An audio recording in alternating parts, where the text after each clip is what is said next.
Olá, pessoal, boa noite. Hoje a gente vai receber aqui o Dr. William. O Dr. William foi o meu cirurgião que fez o meu explante de silicone. É um médico hiper renomado, um dos nomes mais importantes no Brasil sobre o explante de silicone. E ele tá chegando aqui. Deixa eu deixar o Dr. William entrar e a gente vai esse assunto. Eu vou fazer assim.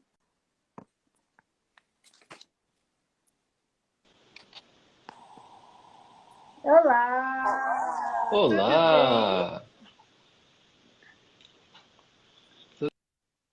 Me ouve bem? Tô te ouvindo bem, tô te ouvindo super bem. Tá cortando um pouquinho. Deixa eu ver se eu mexer minha conexão aqui se Você melhora. dá uma olhadinha na sua conexão que tá Tô dando. te ouvindo, tá me ouvindo? Agora tá melhor. E aí, que bom estar aqui contigo, tudo Então bem? melhorou. Eu tudo ótimo, graças a Deus. Melhor ainda agora. Bem, você me apresentou aí que eu fiquei até meio Ah, constrangido. Como assim, um dos mais renomados? Tem nada disso, Ju. Você sabe que não tem nada disso, né? Sabe que todo mundo aqui é gente como a gente e a gente sempre tenta fazer o melhor para os nossos pacientes, e é sim, isso. E segue o barco. você realmente é um médico diferenciado, tanto pelo seu carinho quanto pelos seus resultados. E eu queria te agradecer por estender o seu horário até 9 horas da noite para estar aqui batendo esse papo com a gente. Maior prazer, Ju, maior prazer poder conversar com você ao vivo, né? É, Você é uma paciente excepcional, com uma recuperação excelente. Eu acho que a gente tem muito papo a pôr em dia, já que a gente não se vê há muito tempo, né? Vamos pôr o papo em Com dia online. certeza. Eu vou rapidamente me apresentar e daí quero que você faça isso também, porque pode ter gente aqui que não conhece um de nós dois, né? Gente, eu sou a Juliana Gittel, eu sou coach de saúde, especialista em emagrecimento e metabolismo e também chefe de alimentação viva. Trabalho com emagrecimento pela alimentação viva, vegana e ecológica. Por favor, Will, se apresenta para quem ainda não te conhece. Gente, boa noite. Ju, muito obrigado pelo convite. Fico extremamente lisonjeado e honrado por poder participar com você dessa live.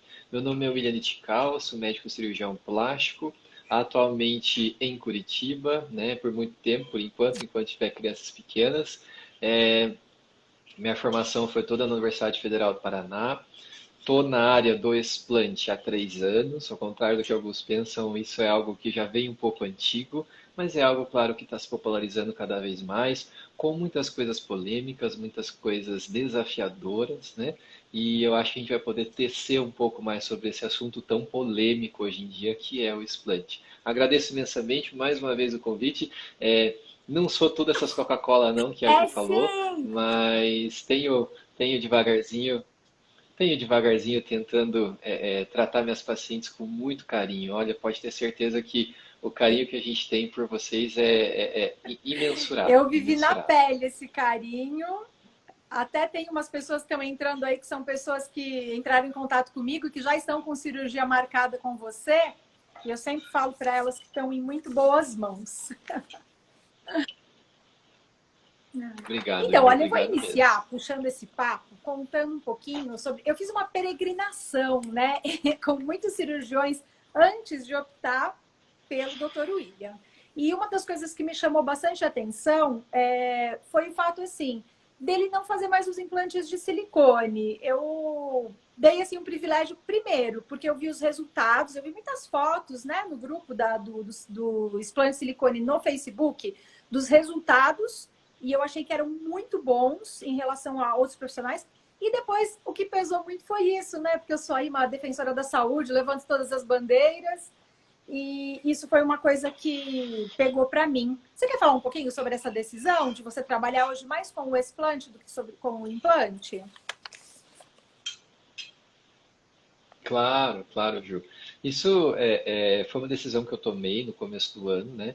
De não realizar implantes, não utilizar os implantes em cirurgia estética, né? Eventualmente, eu ainda utilizo os implantes em cirurgias reparadoras. Digo para você que eu ainda tenho duas pendências, duas pacientes que já haviam combinado comigo de colocar, que eu prometi ano passado e que por causa da pandemia as cirurgias ainda não se concretizaram. Até elas me vieram e falaram, doutor, e a nossa cirurgia, o senhor não vai mais pôr o silicone em mim? Eu falei, olha, o que eu acho, a minha decisão foi muito pautada no público hoje que eu atendo, né?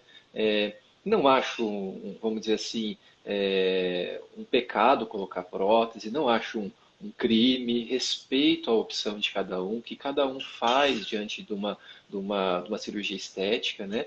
Eu acho que talvez essa decisão ela tem que ser um pouco mais embasada, muito mais pautada, muito mais esclarecida, né? Então, eu optei por causa realmente do meu público. Chegou um momento em que não fazia muito sentido, né? A gente, querendo ou não, ter um foco no trabalho no explante, em tratar muitas vezes pacientes que estão tendo problemas sérios com as próteses, como eu já vi, extrusão, rotação, dor, contratura e por que não sintomas autoimunes associados às próteses, né? Existe, gente, doença do silicone, síndrome ásia, existe. Toda paciente vai ter um desses problemas? Não.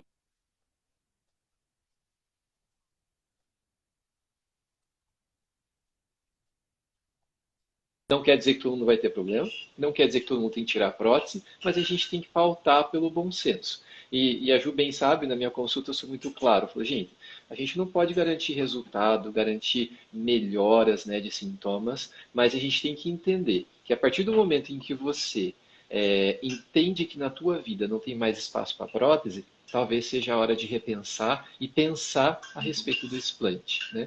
Então eu tomei essa decisão de maneira talvez assim ousada, né, que causa um pouco de polêmica muitas vezes. Poxa, você é cirurgião plástico e não usa prótese? Sim, né? É uma escolha. Talvez a gente acerte em algumas escolhas, às vezes a gente erra, mas é na tentativa e erro que a gente tenta achar o melhor caminho Certo, para muito seguir em legal. frente. Eu, pessoalmente, adorei encontrar uma pessoa. Eu estava procurando isso e no Brasil, eu não sei, eu não visitei todos os cirurgiões, mas eu não encontrei um outro que tivesse feito essa opção, né? Eu vou aproveitar e vou responder uma questão aqui. Tem uma pessoa falando que tem muita vontade de fazer o explante, quer fazer, mas não tem peito nenhum, não tem nada. Então, eu vou contar para você que eu não tinha nada. Eu me lembro que no dia que eu cheguei na sala de cirurgia, o doutor William falou assim: Nossa, você me fez ficar quebrando a cabeça à noite. Que eu falei: Meu Deus, tem pouca glândula. E no fim, Olha, assim, claro que o meu peito ficou pequeno. Eu já tinha peito pequeno e milagre também não vai fazer. Mas ficou muito bonitinho, ficou muito. Então, se você sente que é o seu momento, porque eu acho que cada mulher tem seu momento, né? A gente não pode ir por influência, porque ouviu falar. A gente tem que pensar na gente, na nossa condição emocional, na nossa condição física, financeira, para tomar essa decisão. Mas por falta de peito, olha, menor que o meu, acho que não tinha, né? ô, Ju, eu confesso que você foi um dos casos mais desafiadores mesmo, em que eu não desenvolvi uma técnica, mas tentei elaborar uma maneira de abordar casos parecidos com o seu, tá? Depois do teu caso, eu confesso que já vieram mais uns 5 casos em que durante a cirurgia a gente não faz nenhuma ressecção de pele prévia. Então eu faço tua cirurgia, retiro o teu implante e daí que eu vou começar a pensar em acomodar os tecidos mamários, mesmo que sejam poucos, né? Então, eu até brinco com o meu amigo Dr. Bruno Pierre, que sempre me ajuda em cirurgias, falei, olha, esse caso é um cut as you go, que a gente brinca, né? Corte o tecido de acordo conforme você for progredindo na cirurgia.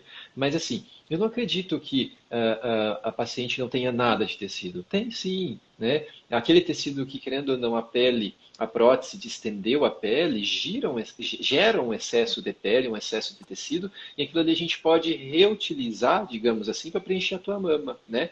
A Ju é um dos poucos casos em que a paciente é uma paciente que não tem nada de gordura, então a lipoenxertia não era uma opção.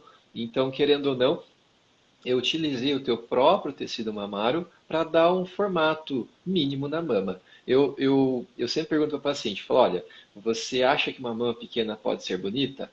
Se você achar que pode, e se você encarar isso como um fator positivo na tua cirurgia, seguimos em frente. Mas às vezes tem pacientes que olham alguns resultados, né, de pacientes minhas e falam assim, ah, doutor, eu achei muito pequeno. Eu falei, olha, então a tua decisão pelo explante talvez deva ser repensada, né?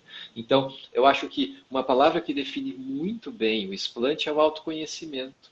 Se você se conhece suficientemente bem para, entendendo que a mama pequena vai te deixar feliz com o espelho, acho que a decisão está bem tomada. Uma das minhas maiores preocupações é aquele arrependimento, né? Se em algum momento você se arrependeu de ter colocado, não quero ser eu o responsável de você se arrepender por ter retirado. Porque daí eu acho que é uma confusão de sentimentos, tira, coloca, coloca, tira, e isso não faz bem para Com certeza. nenhuma cabeça, né? Então, hoje em casos como o da Ju, que é um pouco tecido mamário diante de uma prótese, hoje a gente tem algumas estratégias cirúrgicas para tentar deixar uma mama pequena, porém bonita, que é Sim. claro que é possível. Sim. Aqui tem vários comentários, o pessoal entrou na questão da prótese da Allergan, né? Do recall e tudo mais. Bem, em relação ao recall, gente, isso existe. Pelo que eu estudei, 52 mil mulheres ao longo aí desse tempo todo que não foram encontradas. Então, quem tem essa prótese da Allergan pode realmente até procurar, tirar mesmo, Se se informar, informar em procurar se primeiro informar. lugar. E tem coisas que a gente também não sabe, né? Eu descobri que a minha prótese, que era eurosilicone, ela está proibida no Brasil pela Anvisa agora, em 2020. É uma prótese mais antiga, mas com certeza também não era uma boa prótese, porque senão não estaria proibida hoje, né? Então, a gente tem que estar sempre olhando essas coisas, site de Anvisa, enfim, procurando saber, mesmo antes de implantar, para quem tem essa intenção, perguntar para o seu médico que prótese você vai colocar, qual que é a marca, perguntar quais os possíveis problemas, quais as vantagens, fazer a coisa de uma forma consciente, é importante, né? Porque é o que você falou, não é a questão de colocar ou não, é a Eu questão de acho que saber o sim. que se está fazendo, de ser uma escolha pensada, né? Olha, é quase que é muito frequente hoje no consultório aquela paciente que colocou e falou assim, doutor, hoje mesmo eu conversei com uma paciente, ela falou, doutor, eu não sei por que que eu coloquei.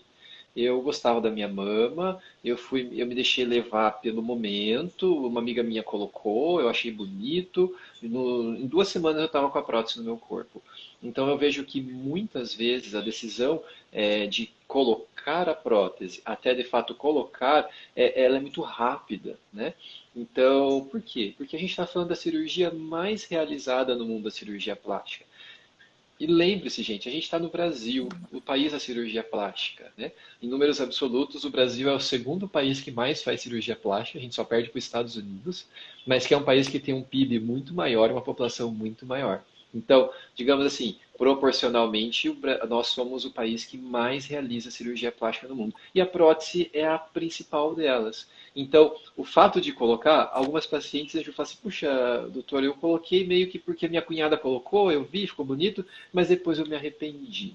No entanto, algumas às vezes demoram alguns anos para se arrepender, outras se arrependem logo em seguida. Eu acho que se essa decisão fosse um pouco mais embasada, mais cautelosa, talvez a gente teria menos arrependimentos. Poxa, é uma baita de uma sacanagem, né? Você talvez fazer uma cirurgia querendo elevar a autoestima, ficar mais feliz com a imagem que você vê diante do espelho e passado algum tempo você fala, puxa, me arrependi, né? É Com, uma frustração muito grande. Então, eu acho que essa escolha de colocar uma prótese, de colocar um implante, ela deve ser com muito bem certeza. pensada. E os números estão subindo muito, né? Só para a gente ter uma ideia, mais ou menos quantos implantes você tem feito por mês? Para a gente ter uma ideia do volume disso hoje.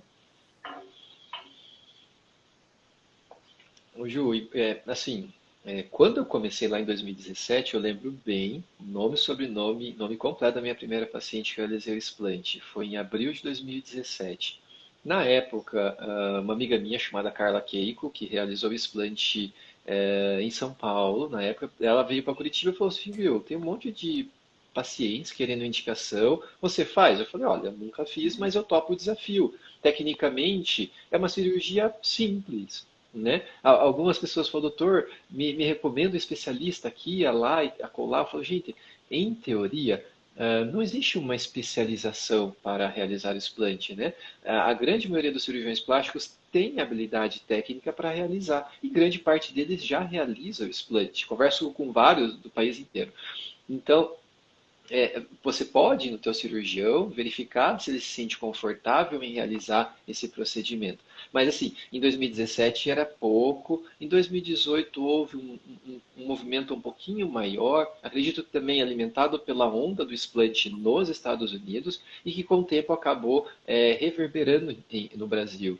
Ano passado, diante do recall de algumas marcas, eu acho que aquela paciente que tinha uma prótese, não sabia, não se ligava o que tinha, ela começou a ler, pesquisar e verificar se o caso dela era uma prótese que deveria ficar tranquila, quietinha, ou valeria a pena investigar e até pensar em tirar ou trocar, né?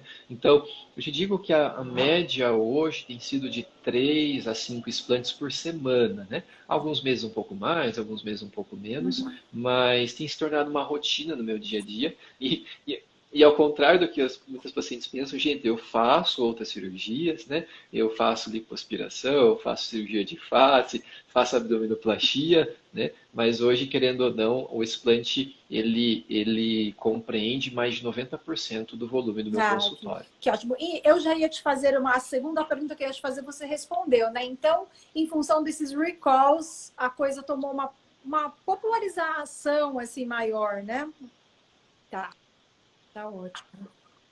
Eu acho que sim, Ju. Até mesmo com relação ao recall, com relação ao linfoma, né? Então, a Hum, partir do momento em que você ouve falar que a prótese pode gerar um tipo raro de câncer, que é o linfoma BI-ALCL, talvez aquela pulguinha atrás da orelha comece a coçar, né? Então, assim, gente, existe o sim. linfoma? Existe, mas é uma doença rara, né?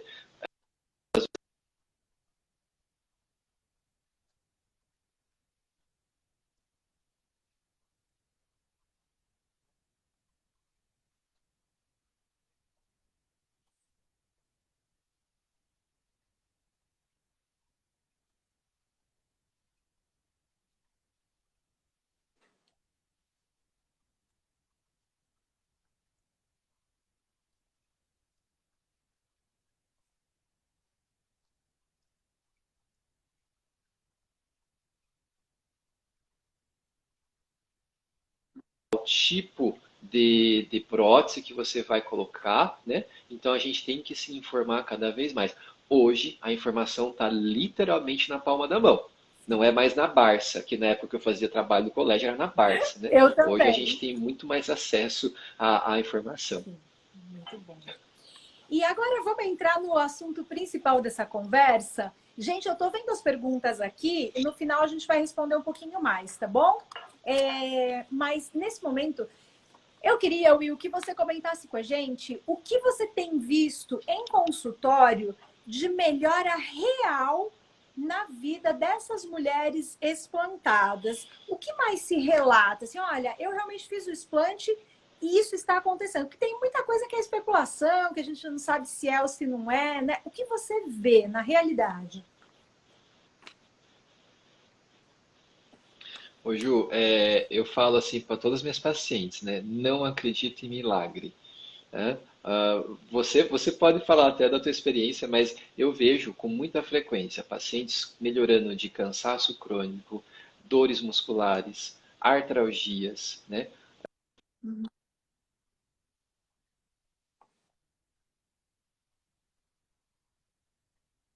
No consultório, uma paciente que já havia explantado e ela tinha o diagnóstico de síndrome.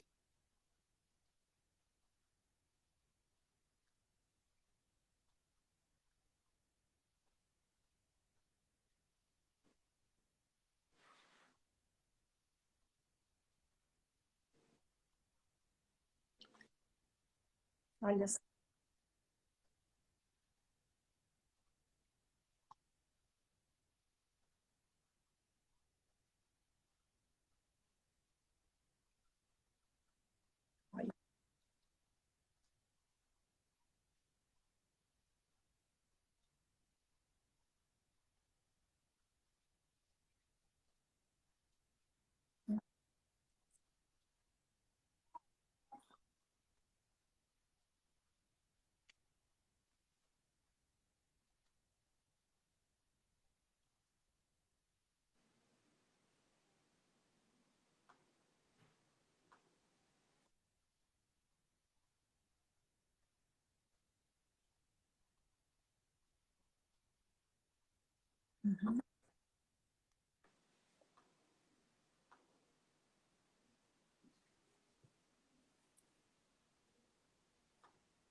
A sua conexão tá muito ruim, tá caindo bastante.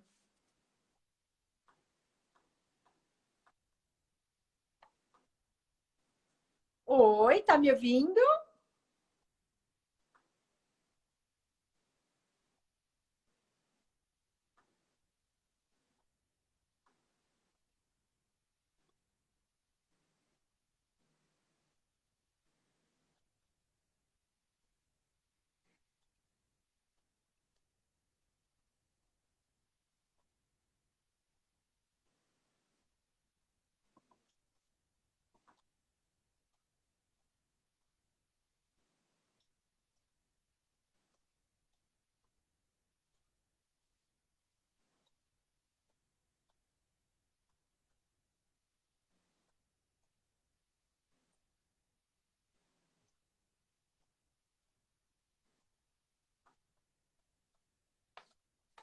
Oi, voltou?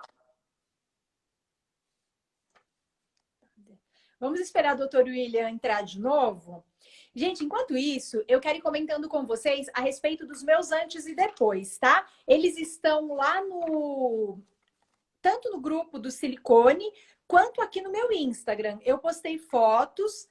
Naquelas fotos, o meu peito ainda tá um pouquinho inchado, tá um pouquinho maior do que ficou no resultado final, né? Agora ele tá um pouquinho menor, mas assim, com um formatinho, bonitinho. As cicatrizes estão melhorando, mas eu tenho colocado dentro do grupo do silicone, da doença do silicone, as fotos. Eu coloquei no início, eu coloquei com um mês, e agora, no dia 19, eu vou fazer 2 meses de cirurgia. Eu vou colocar novamente as fotos para vocês lá no grupo. Aqui nas redes eu não estou colocando tanto para não ficar postando meus peitos de fora toda hora, né? Mas lá no grupo eu vou colocar tudo para vocês certinho, tá? Vamos ver aqui mais algumas perguntas que eu vou aproveitando e vendo se eu consigo responder para vocês. Aqui, ó. Como chama quando usa esse tecido extra para dar volume nas mamas? Se chama técnica do pedículo, tá? Que o Dr. William chama de técnica do pedículo. Estou mandando aqui mais uma solicitação para ele. Vamos ver se ele consegue voltar. Esperem um pouquinho que ele vai conseguir voltar sim. Enquanto isso, eu vou dando mais uma olhada aqui nas perguntas. Tá.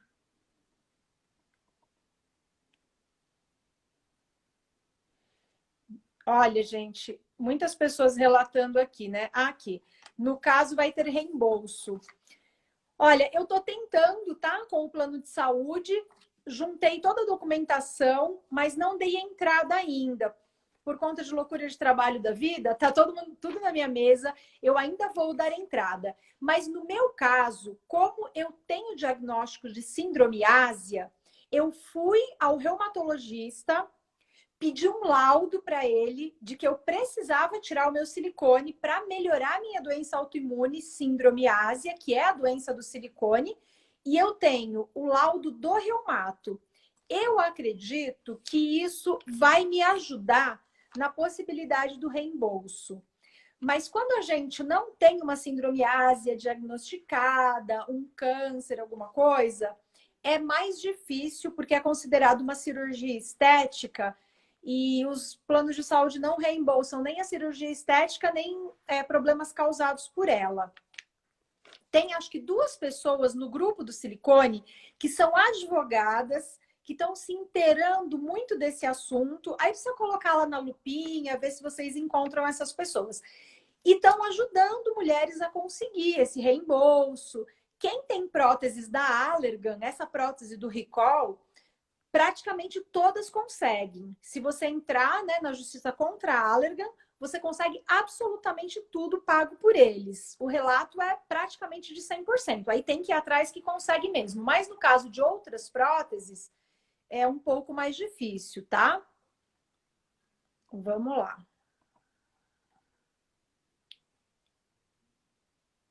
Ah, tá. Sobre as próteses da Eurosilicone. Se você entrar no site da Anvisa e colocar na lupa Eurosilicone, vai vir ali tudo que a Anvisa bloqueou, né, no Brasil da Eurosilicone.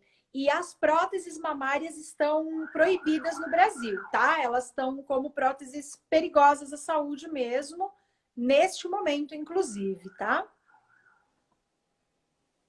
Ah, tá. Aqui uma pergunta bem legal. Quais as melhoras que eu tive após o explante? Olha, meu ciclo menstrual... Gente, há anos eu sofria com ciclo menstrual. Isso foi uma das coisas mais importantes para mim. Eu menstruava bastante por conta da minha alimentação, que eu sou vegana, como extremamente saudável, só comida natural, eu trabalho com isso. Eu já consegui muitas melhoras ao longo dos anos com o meu ciclo menstrual. Mas eu menstruava mais ou menos a cada 21 dias, o que quem é mulher sabe que é terrível, e tinha um fluxo ainda mais intenso do que o normal. O meu ciclo já foi para 28 dias. Eu tenho praticamente dois ciclos aconteceram depois do explante. E eu já vi essa diferença de ir para 28 dias e o fluxo já diminuiu. Eu acredito que isso vai melhorar também com o tempo. Dor nas articulações e dor na panturrilha. Quando eu saí da cirurgia, já tinha assumido uma dor na panturrilha que me acompanhava há anos. Algumas manchas de pele do meu rosto também melhoraram muito, praticamente sumiram, assim. Minha qualidade de pele e cabelo melhorou bastante. E o ânimo, né? Me sinto um pouco mais animada, apesar de que eu tenho muita energia por causa da alimentação viva. Mas de manhã, quem tem doença autoimune, quando acorda de manhã, tem um pouco de dor, assim, é um pouco mais complicado de sair da cama. Eu senti, assim, que eu tenho acordado bem melhor, bem mais disposta, sabe? Quando você levanta da cama e vai, assim, sem nenhuma questão. Deixa eu tentar mais uma vez chamar aqui o Dr. William, mas eu acho que ele está com a internet dele comprometida, mas ele está tentando entrar, gente. Vamos lá.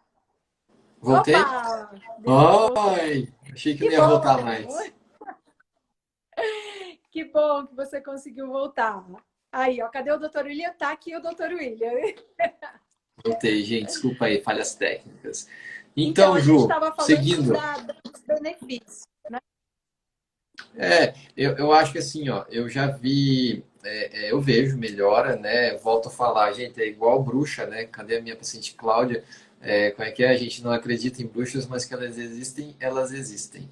Então, assim, você pode até não acreditar, algumas pacientes, alguns colegas, na doença e tudo mais, mas que existe uma melhora importante de sintoma, existe. Mas, gente, eu não consigo prometer, né? Eu não consigo falar assim, ah, Ju, no teu caso você vai melhorar 10% da dor na perna, 20% da tua pele, não consigo. Mas eu tenho muitos exemplos. Essa semana mesmo, veio uma paciente no consultório, 10 meses depois do explante, e daí eu deixo muito eu não gosto de pressionar e nem cobrar nada, mas falei, como é que você tá? Para a paciente, ela falou, doutor, eu estou muito melhor, né? Eu sentia um desconforto na mama, que hoje eu não sinto. Hoje eu tenho disposição para ir na academia, algo que eu não gostava. Eu tinha uma mancha de psoríase no couro cabeludo que desapareceu. Então, assim, existe uma melhora. Mas, às vezes, a paciente tem uma necessidade, uma vontade de ficar com aquela prótese, né? Veja, uma vez uma paciente veio no consultório 15 anos de prótese, uma prótese com uma contratura importante, com uma deformidade importante. Eu falei, olha, para a gente fazer explante, a gente tem que fazer isso, isso e aquilo, vai ficar mais ou menos assim.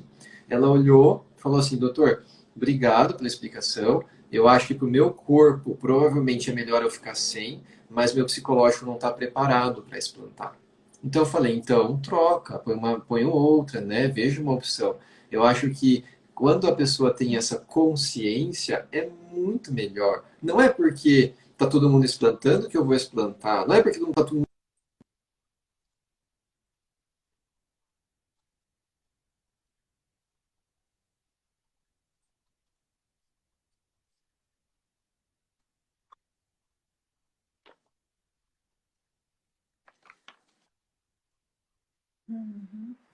Muito bom. Isso é muito importante, né? Porque às vezes você vai corrigir sei lá, por exemplo, eu fui diagnosticada com a síndrome ásia. Mas se eu não estivesse pronta na parte emocional, psicologicamente para essa cirurgia, talvez o que a gente fala, né? Descobre um santo e cobre um santo e descobre outro, porque talvez eu ficasse tão mal emocionalmente que isso me gerasse doença também, né? Eu acho que essa parte de estar pronta, a cabeça estar pronta para o explante é fundamental. E Tá me uma ouvindo, outra Ju? coisa, agora eu vou entrar. Oi? Tô te ouvindo. Você tá me ouvindo?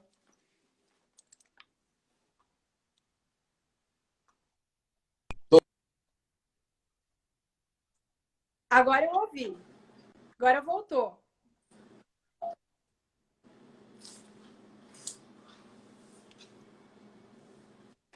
Olha, tem uma pergunta aqui. Você tá me ouvindo? Tô te ouvindo, A conexão tá bem ruim. Ju, tô te ouvindo. Pode seguir. Olha, tem uma pergunta aqui, eu não sei nem o que significa isso. Vou passar para você. Doutor William, já teve paciente com um diagnóstico de granuloma anular? Não, não, nunca tive, nunca tive. Tá. Muitas coisas de granuloma podem representar uma reação inflamatória contra o silicone, mas anular eu nunca vi, não. Não sei também o que que é, Ju. Beleza, então tá bom. Agora eu quero entrar um pouquinho aqui no meu mundo, né? Quando eu explantei, uma das coisas que eu percebi foi que aconteceu um emagrecimento quase que instantâneo. Eu emagreci uns 3 ou 4 quilos. Eu não estava desejando isso, mas adorei porque eu tenho uma coisa com a magreza. Eu tive problema com peso a vida inteira, então eu amo ser magrela, assim, com os ossos aparecendo. Então eu fiquei feliz, tá tudo bem. E eu tenho relatos de algumas colegas que fizeram o explante e também perderam peso e depois ficaram mais magras. Você ouve esse relato também que influencia no peso? Já vi, e eu tenho um caso bem peculiar que me chamou muita atenção. Foi uma paciente que emagreceu 13 quilos após o explante e ela falou para mim, William, eu não quero mais emagrecer. Gente, pelo amor de Deus, implantar não emagrece, tá, Ju? Pelo amor de Deus, não é isso. Mas eu tive uma paciente que emagreceu 13 quilos. O grande problema, vamos dizer, disso é porque ela gerou uma flacidez residual, né? Então agora a gente está programando de talvez tirar um pouco de pele a mais, tudo mais. Eu falei, pelo amor de Deus, para de emagrecer, porque daí você acaba perdendo o resultado também estético da cirurgia. Então, até pensando, algumas pacientes perguntam, doutor, eu preciso emagrecer para operar? Eu acredito que o peso estável é o ideal, né? Eu sempre fui magro, Ju, na verdade, na minha adolescência isso me incomodava bastante, hoje, tranquilo, né? Sempre magro, e eu sei que algumas pacientes tratam que acabam perdendo si da cirurgia, da mamoplastia, né? Então, se possível, tentar emagrecer antes, gente, de operar melhor, tá? Porque sobra mais pele, tira mais flacidez e o resultado fica mais duradouro. Muito legal, porque assim, às vezes a gente fica numa ansiedade, né, quando decide explantar e quer fazer, mas você se perder muito peso até pode ter um custo maior depois, de ter que quase que refazer a cirurgia ali por conta da perda de resultado, né? Exatamente, exatamente. Beleza. Cuidado, gente. Eu acho Aqui que tem uma outra pergunta. Pode falar, pode continuar. não, eu acho que pensando em cirurgia Tem uma outra plástica, pergunta. tá um delay, ô Ju, mas deixa eu falar. Eu acho que pensando em cirurgia plástica, é sempre importante a gente considerar que o peso deva estar estável, né? No sentido de que a gente tenha que o resultado estético perdure um pouco mais de tempo. Mas é normal mudar peso depois da cirurgia. Geralmente, depois de uma lipo, os pacientes engordam um pouquinho, tá? Geralmente, depois de uma lipo, engordam, não emagrece. Uhum. Certo. Gente, então, ó, vocês têm que fazer assim. Passa comigo primeiro, emagrece, depois vai fazer a cirurgia com o doutor William e dá tudo certo. A Júlia está perguntando aqui a questão de pessoas celíacas. Se tem muitas pessoas celíacas que te procuram para explantar com a intenção de melhora nessa questão. Especificamente, devido a essa intolerância ao glúten, não. Eu acredito que a decisão para o explante, ela deve ser pautada em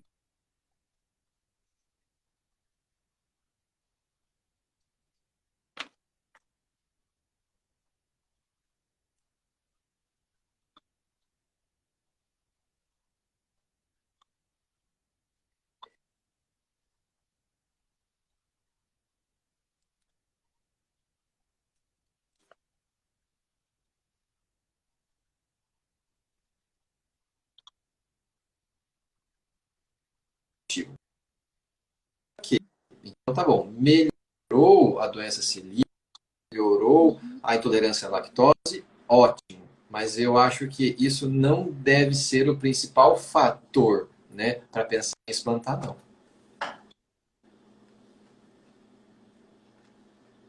Certo, ótimo. Olha, tem uma pessoa perguntando aqui se não é possível tirar a cápsula. Existe algum caso em que não é possível tirar a cápsula, que ela tem que ficar lá? Existe, Ju. Às vezes,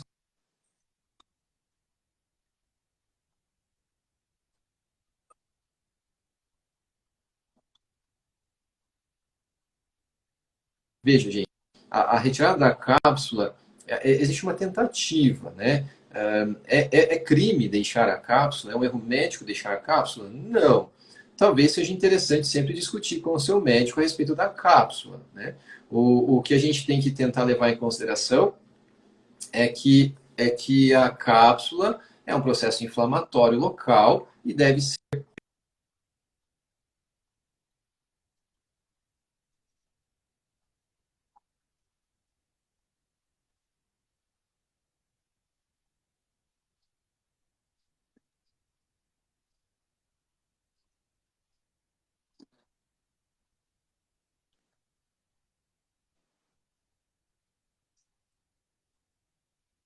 Certo. E, nossa, tem tantas perguntas aqui, vamos ver se a gente dá conta. É, estão perguntando também sobre a questão de tireoide. Eu estou te ouvindo cortando, mas está dando para compreender. o pessoal está questionando que está mudo, está me ouvindo? É,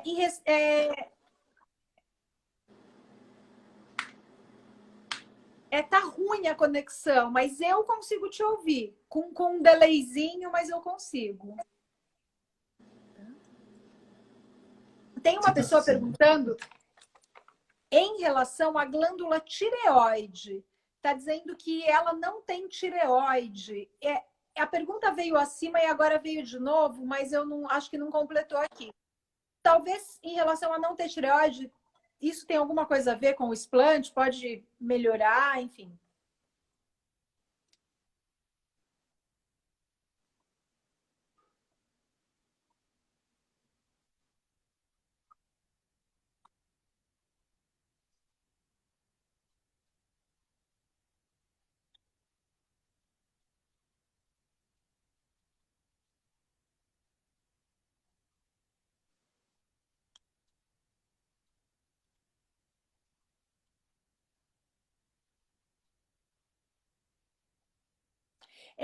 Então, o seu, todos estão dizendo que tá mudando. Acho que dá você tentar sair e entrar de novo.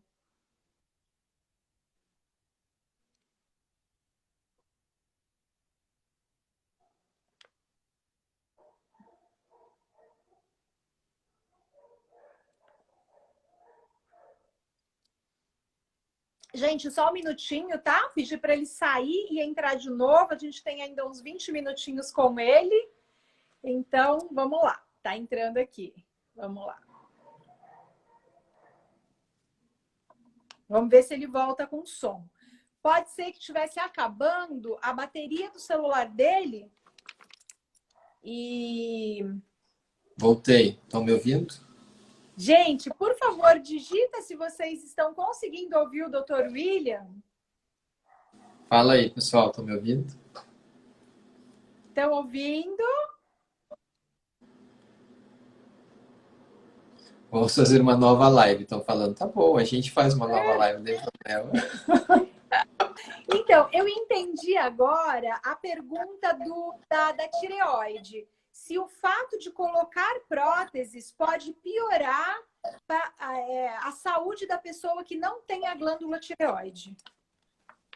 Nossa, isso eu vou ter que estudar, na verdade, tá? Mas não sei, uma pergunta bem interessante, mas não sei te dizer, gente. Eu acho que, assim, ó, o que eu acho que a gente tem que pautar, vamos lá, algumas doenças de tireoide são doenças autoimunes, né? Então, talvez valha a pena, você que tem talvez uma doença de tireoide autoimune, alguma doença autoimune, antes de colocar a prótese, talvez tentar entender isso melhor, se pode haver alguma implicação nisso. Eu acho que prótese não é para todo mundo, mas explante também não é para todo mundo. Então, voltando naquilo que a gente estava falando, e basear bem essa tomada de decisão de pôr a prótese, né? Gente, pôr prótese não é ir lá e cortar o cabelo, entendeu? É uma cirurgia, tem riscos. A gente bem sabe que depois, se for trocar, se for tirar, é uma cirurgia mais arriscada ainda. Então, ter bastante consciência na hora de pensar em colocar ou até mesmo em de tirar a prótese. Com certeza. A Eva está contando aqui para gente que ela só tem a metade da glândula tireoide e que após o explante ela conseguiu controlar. Então a gente tem aqui um caso prático, que não significa que vai acontecer com todo mundo, mas é um exemplo, né? E uma outra questão é, na hora da cirurgia, tem como já tirar nódulos, se a pessoa tiver nódulos? Isso já é feito tudo de uma vez? Sim, com certeza. Alguns nódulos suspeitos, por exemplo, geralmente tem uma classificação, né, para o nódulo ser suspeito ou não. Quando há o nódulo BIRADS 3, a gente tenta retirar durante a cirurgia. Mas veja, o BIRADS 3 é um nódulo que provavelmente é benigno. E que, se não for possível a retirada durante a cirurgia, você pode fazer um acompanhamento semestral. Um nódulo BIRADS 4, que é uma categoria radiológica um pouco maior, necessita fazer uma biópsia antes de operar. Então, assim, depende do nódulo. Algumas pacientes vêm assim, doutor, eu tô com um monte de cisto na mama, tira para mim durante a cirurgia. Eu falei, gente, calma, né? Porque o fato de tirar, às vezes, não é tão simples assim. Às vezes, em pacientes que têm pouco tecido mamário, a gente tem que ir lá e procurar e lesar, machucar o tecido mamário à procura desse nódulo, pode ser algo importante, posso danificar o tecido mamário, que seria útil na hora de fazer uma reconstrução após o explante. Então, cautela. BIRADS 3, eu acho que vale a pena, às vezes até mesmo tatuar. Existe uma maneira de tatuar, guiado por ultrassom, e que durante a cirurgia a gente consegue retirar com mais tranquilidade e segurança. Tá bem. A Cássia disse que não conseguiu ouvir a respeito da retirada das cápsulas. Doutor, ele explicou que não é um crime não retirar a cápsula, que eles fazem o possível para retirar, mas em alguns casos ela está muito aderida e realmente não tem como tirar tudo. Né? Na medida do possível, o ideal seria tirar. Exatamente. Falei, Exatamente, Ju. Na verdade, é uma grande polêmica a respeito disso, né? Porque, assim, o retirar cápsula, às vezes, pode gerar mais dano do que benefício. Em pacientes que têm uma cápsula muito aderida à região das costelas, uma cápsula mais difícil de ser retirada, a gente tem que tomar cuidado e pesar na hora ali se vale a pena tentar tirar essa cápsula ou não. ótimo. A Cris está perguntando sobre ressonância. Ela não pode fazer ressonância. É possível explantar sem a realização da ressonância? Com certeza, com certeza. A ressonância é um ótimo exame para eu conseguir avaliar e planejar a cirurgia. Porque na ressonância a gente consegue ver a proporção de tecido mamário para a questão da prótese. Se existe uma proporção mamária pequena mama, grande, prótese grande, aí a gente tem que lançar mão de estratégias cirúrgicas como a gente fez no teu caso. Mas a avaliação da prótese, ela é muito boa através da ressonância. Mas se a paciente não pode fazer ressonância, ok, vamos fazer um ultrassom, uma mamografia e tentar investigar e descartar qualquer nódulo para poder operar com segurança. Mas não é obrigatória a ressonância, mas sempre que possível é bem interessante fazer antes de operar. Uhum. Ótimo. Eu queria que você desse algumas dicas de por que caminhos uma pessoa deve ir, o que ela deve pensar antes de tomar a decisão final do explante? Ju, eu acho que, assim, né, a paciente que opta para ficar sem a prótese, eu costumo falar que é uma mudança de estilo de vida. Veja, você, né, um estilo de vida aí que mudou muito nos últimos anos, conforme você me falou, questão da saúde, da alimentação, aí você olha e fala, ok, o que que essa prótese combina no meu estilo de vida atual e futuro? Então, quando a paciente chega a essa conclusão de que tirar a prótese é uma mudança de estilo de vida, tirar a prótese é algo que ela realmente quer, muitas vezes, independendo do resultado estético, mas aí cabe a mim, né? Falar, olha, o resultado estético é assim, assim, assado, será que você está pronta para isso? Eu falo que às vezes, eu falo, não, olha, tem paciente que eu falo, olha, acho que você não está preparada para explantar no momento. Você tem que trabalhar um pouco mais a questão do resultado estético, trabalhar um pouco mais se esse é o momento ideal para você explantar mesmo ou não. Então, teve até uma paciente essa semana que falou assim, doutor, eu acho que eu vou cor uma menor e depois eu vou explantar. Eu falei, não, tudo bem, né? É uma opção, é um desmame, digamos assim. Mas eu acho que a decisão de explantar, ela é muito baseada no principal fato. Eu não quero ter mais a prótese dentro do meu corpo, né? Eu não quero operar a minha mama a cada 10, 12 anos. Eu quero, vamos dizer assim, me libertar dessa necessidade obrigatória de operar a mama de tempos em tempos. Então, assim, sem polemizar, sem demonizar as próteses. Eu acho que vale um ho'oponopono aí. Sou grato, né? Agradeço a prótese. Ela cumpriu um papel dentro da minha vida, foi importante. Pronto, o nosso ciclo se encerra aqui. Então, entender que esse ciclo está se encerrando e você não quer mais aquela prótese na tua vida, eu acho que é o fator principal. Claro, existe a síndrome ásia, claro, existe a doença silicone, contratura, ruptura, linfoma, existe tudo isso, gente. Mas se você, em algum momento, entender que você não pode ficar sem a prótese, quem sou eu para falar, olha, vamos tirar essa prótese, que essa prótese está te matando? Não, não é bem assim, não é bem assim. Então, algumas pacientes vêm com aquela expectativa de que explantar vai resolver todos os problemas da vida. E a gente sabe que não é assim. A gente tem que, igual você falou, tomar muito cuidado com essa decisão, porque às vezes a gente está cavando um buraco maior do que você já está. Com certeza, concordo plenamente. Eu pensei muito antes de retirar, pesquisei muito. Inclusive eu quero dar uma dica para quem quer retirar, que me ajudou muito. Tem um perfil no Instagram que se chama Peito P. E lá tem a foto de um monte de mulheres, assim, sem peito nenhum, e super lindas. Isso me deu muita força, porque eu ficava vendo como a gente pode ser bonita sem essa imposição social, cultural, de ter um peito grande, né? E aquilo aí me ajudou muito, porque eu comecei a achar elas tão lindas. Eu falei, eu vou ficar linda também e pronto. Tem pessoal, algumas pessoas falam assim, William, será que não é uma moda tirar a implante, né? Da mesma maneira que existe a moda de colocar implante, agora tirar. Eu acho que não é moda, né? Aquela paciente que talvez tire por moda, pela moda, digamos assim, esteja tirando pelo motivo errado.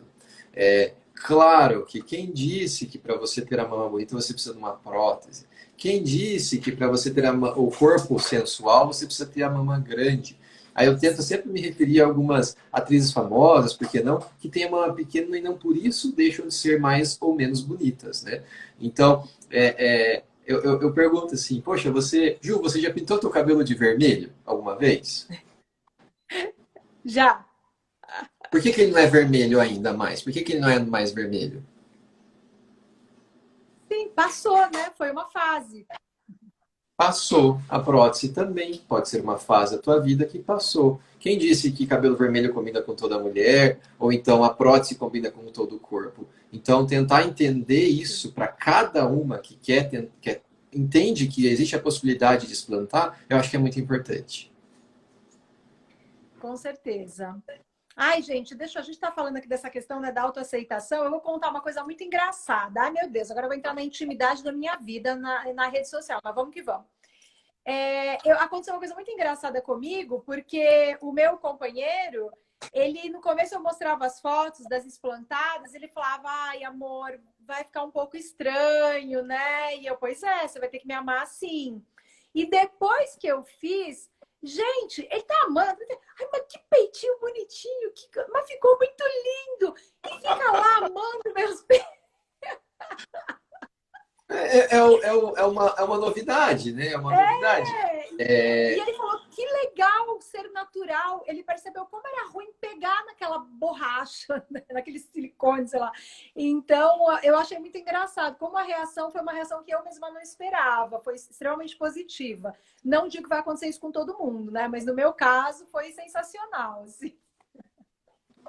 Com certeza, com certeza. Agora, queria que você contasse um pouquinho pra gente o que dá para fazer no pré-operatório para ajudar na cirurgia. Vamos falar de 3 coisas. Primeiro, alguma suplementação, vitaminas, alguma coisa que possa fortalecer, que possa facilitar a cicatrização, enfim, que de alguma forma ajude na cirurgia?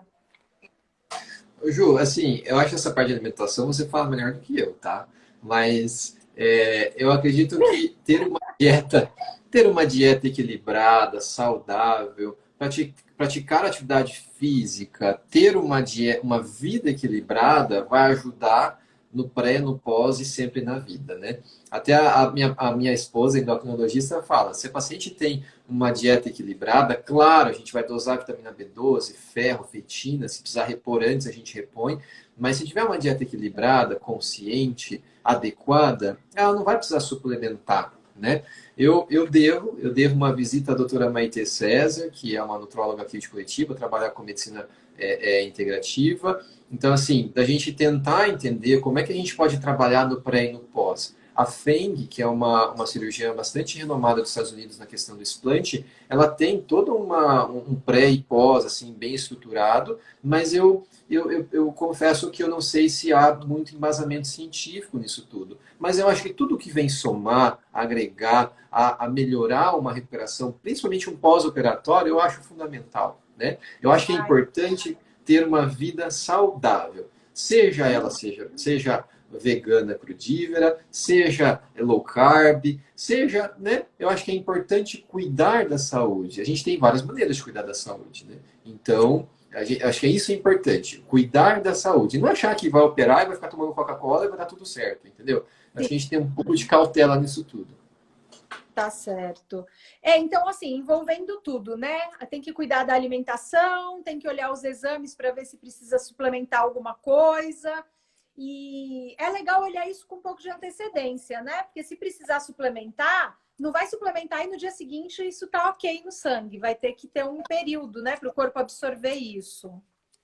Exatamente. Em alguns casos, por exemplo, que repõe ferro, né? Às vezes a gente tem que fazer uma reposição endovenosa de ferro, uma reposição intramuscular de vitamina B12. Então, é importante ter esses fatores bem equilibrados, porque eles vão ser fundamentais na cicatrização. Por exemplo, uma reserva baixa de ferro, caso haja um sangramento, a gente vai ter complicações. Então, tentar prevenir uma complicação indesejada. Claro, técnica cirúrgica a gente vai fazer o máximo possível ali na questão do intraoperatório, mas se preparar para a cirurgia e cuidar no pós-operatório é tão importante quanto a cirurgia. Eu costumo falar, a parte fácil eu fiz, agora é com você, né? Cuidar de não mexer o braço, cuidar da cicatriz, cuidar da alimentação, se hidratar bem, cuidar da perna para não fazer trombose, né? Usar meia 30 dias. Então, gente, eu acho que essa parte de recuperação muitas vezes é a parte mais difícil da cirurgia. Porque depende exclusivamente do paciente, né? Ele não está mais na sua mão. Ele tem que se cuidar. E eu vejo que as pessoas tiram a meia bem antes. Eu usei acho que 25 dias. Não vou mentir que usei os 30, porque começou a fazer um calor. Eu falei, ai, não aguento mais essa meia. Aí, com 25 dias, eu abandonei ela. Falei, deu pra mim.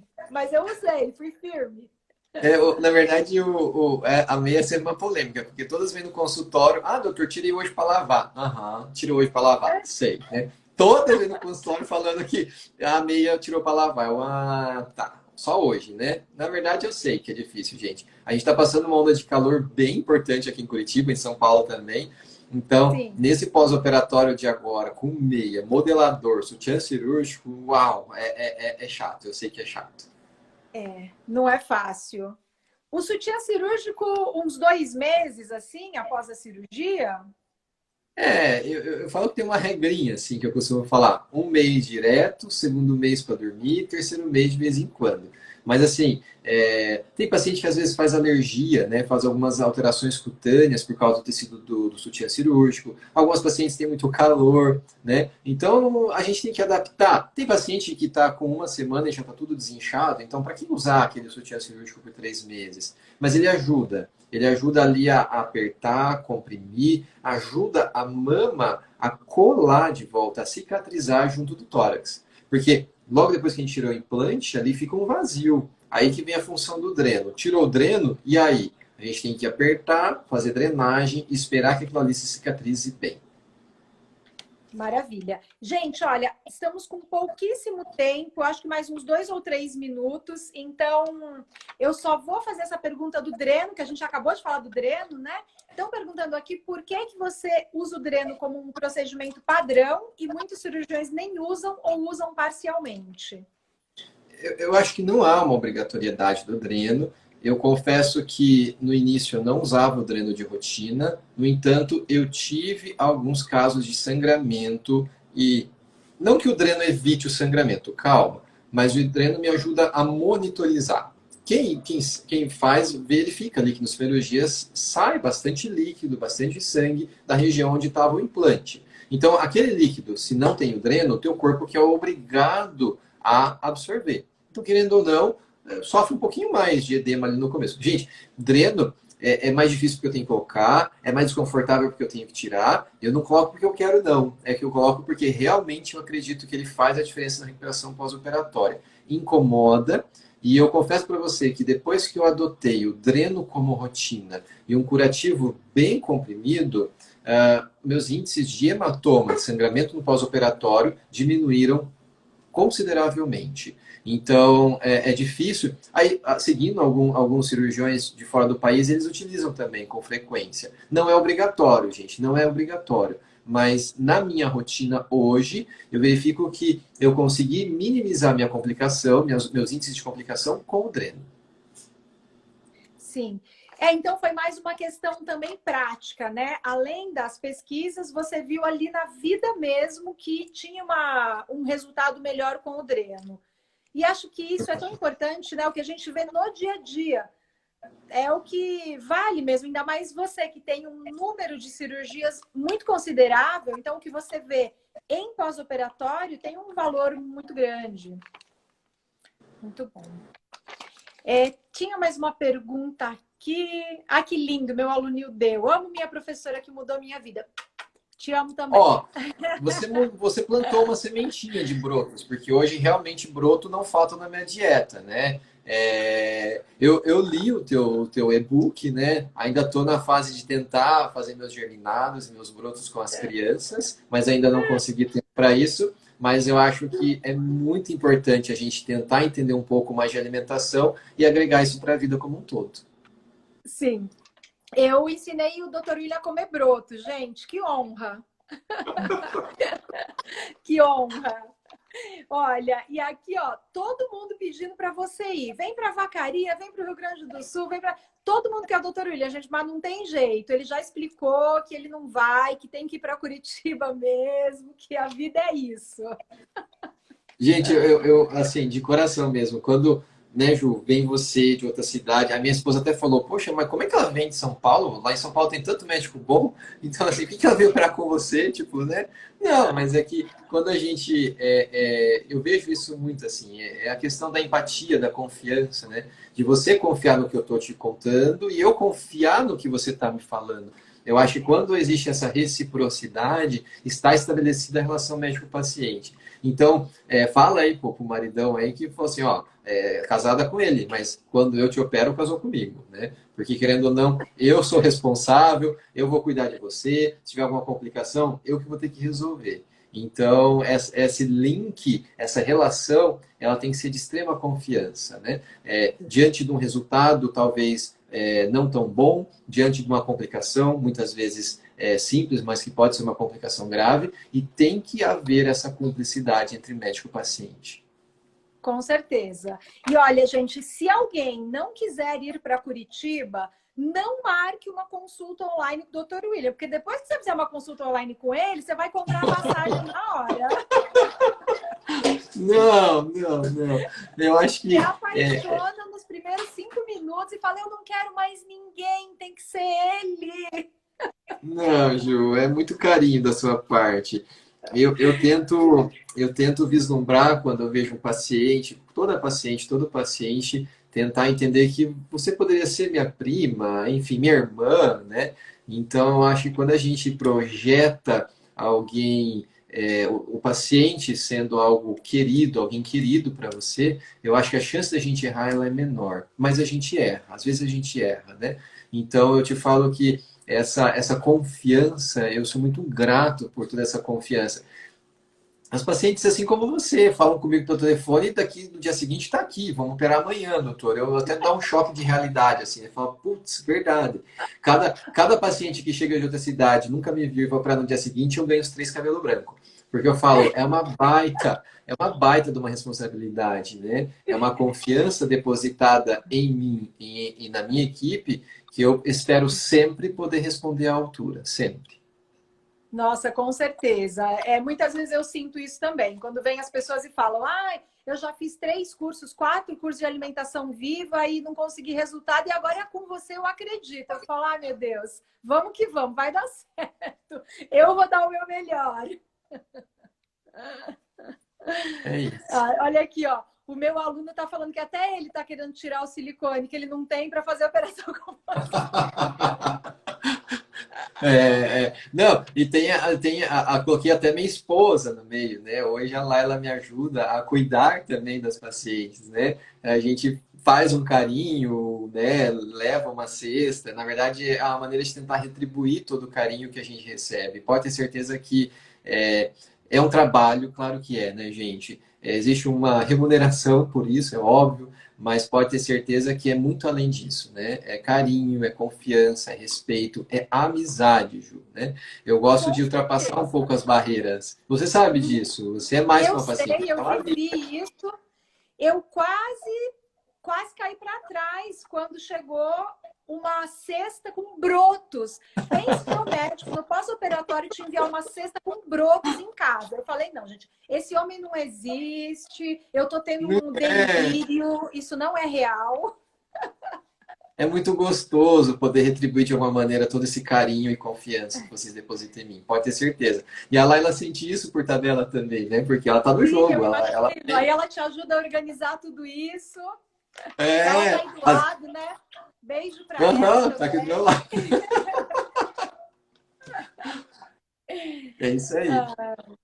Muito bom. Então, olha, nosso tempo infelizmente esgotou, porque esse bate-papo tá uma delícia. O público super interagindo. Fico muito feliz de poder contribuir também com todas vocês que têm a intenção de explantar e também de apresentar quem ainda não conhecia esse ser iluminado que eu Ah, tive assim, não. a honra de ser operada por ele. Ô, Ju, eu acho que isso é totalmente recíproco, né? Você tem uma energia, tua família, o que que é aquela Gisele? Meu Deus do céu, a figura, tua Tá irmã, aqui, né? ó. Manda um beijo pra Gi. Então, assim, eu acho que é uma sinergia. Quando energias boas se encontram, tudo dá certo.